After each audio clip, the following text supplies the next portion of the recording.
mean, I've told this story before and things get hyperbolized. I mean, exaggerated, romanticized, whatever. But like when I had my big consulting job, I was making good money and I had the approval of my peers and all this stuff. And I just didn't want to wake up the next day every day. And it wasn't like I was trying to kill myself. It wasn't that. But every night I would think if I didn't wake up tomorrow, I would be okay with it. And so when I knew that that was what I was going back to, if I didn't make this work, I had no plan B. I mean, I had plan B is that I would drive Uber and strip. I joke about that. But that was very much my plan B if I didn't make it work. And referrals come from every sale. And so if every sale, one, that person keeps buying, and two, they send you another customer, guess what happens? That CAC gets cut in half. And so you need an equally strong compounding vehicle that works in your favor to maintain your LTV to CAC ratio. And so when you improve product, you also decrease CAC via referrals at scale. So it doesn't matter how much scale you have. If you deliver an exceptional product, you will be able to you always know that 1.3 customers or every customer brings you, 0.3 new customers on top of that. So you decrease your cost to acquire by 30%. And you get the LTV boost that happens on the back end as well, which is that they buy more and they spend longer, they're willing to pay a premium. Now, where it gets competitive is if somebody else can do something just like you and do it for less. But there was I think a McKinsey survey where they looked at a number of companies and 85% of them competed on price and only 13% of them won on price. So it's literally the worst possible strategy you can have because there's only one person who wins lowest price. Dan Kennedy said this famously, there's no reward you get for being the second cheapest competitor. You just lose a lot of money, right? And so there is, however, a benefit to being the most expensive person. And that's going to be a direct correlation to the amount of value that you can provide any individual person. And so again, it's about thinking, how much is this worth? And then can I deliver it to them? And can I eliminate the risk, make it faster, and make it easier for them so that I can get less discount on the value that I think it can provide that person? Now, the 201 version of this is selling out of their future wallet, not today's wallet.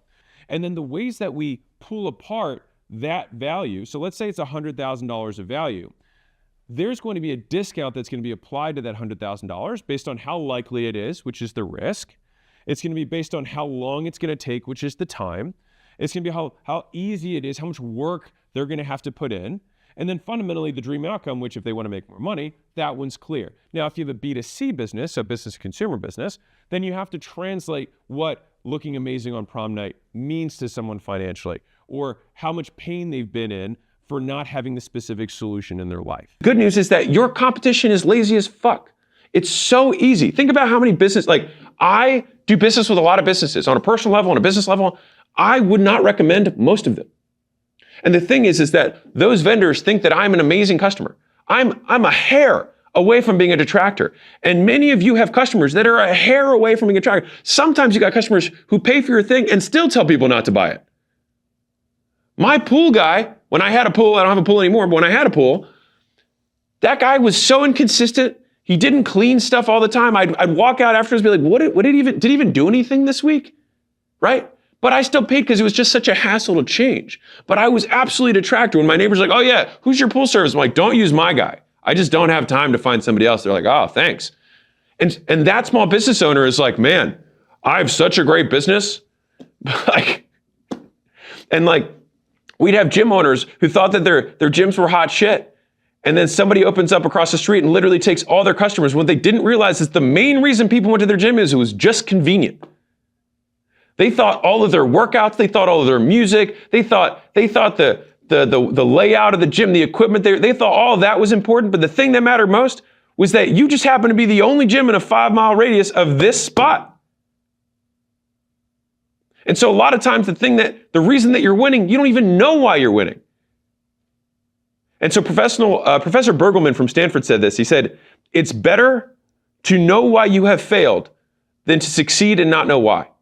And I think that's a very profound statement because for us as business owners, we're always willing to attribute negative things to outside forces, right? We're always willing to say, oh, COVID happened, my business got hurt or whatever, right? The economy's bad, credit rates are compressing. But we aren't willing to give outside forces the credit for when we do well. We're like, oh no, that was me. That was that marketing initiative. Oh yeah, that's because we've been really working on the team. It might just be nothing to do with you at all. And so understanding what are the drivers that actually drove the success are some of the things that you have to find out that your competition doesn't know.